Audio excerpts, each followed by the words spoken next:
T'es allé à la piscine sous prétexte d'apprendre à nager, à cette petite chinoise sublime que tous les mecs voulaient brancher.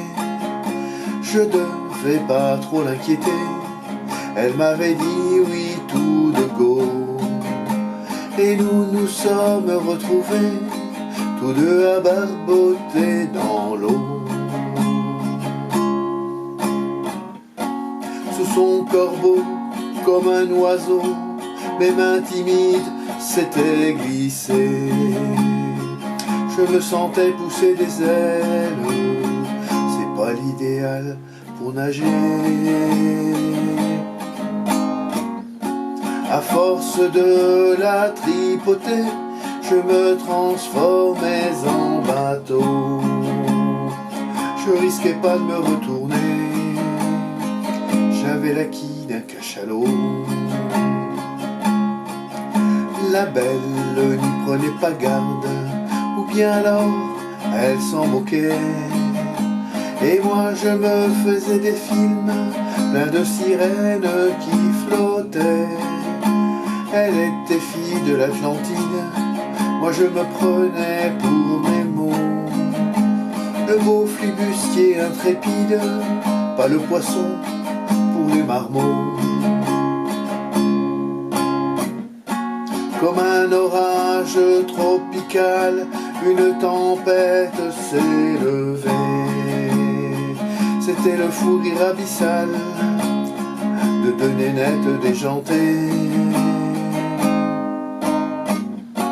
L'une des deux s'appelait Charlette, c'est un prénom très rigolo. La seconde des deux pépettes m'a fait disjoncter le cerveau. J'ai oublié ma tonkinoise qui avait cessé d'exister. Dans l'eau plus chlorée que turquoise, je l'ai lâchée, elle a coulé, prenant des mines de requin pour pas passer pour un maquereau. J'ai fait mater à mon béguin le volume de mes pectoraux.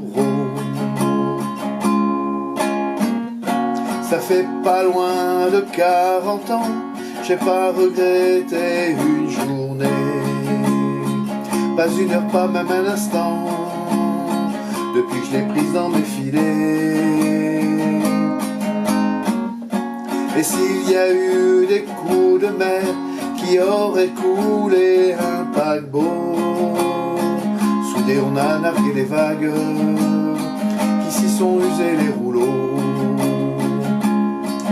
Si j'avais loupé la piscine, crénom de nom j'aurais manqué un de ces amours rarissimes qu'aucun poète ne peut chanter.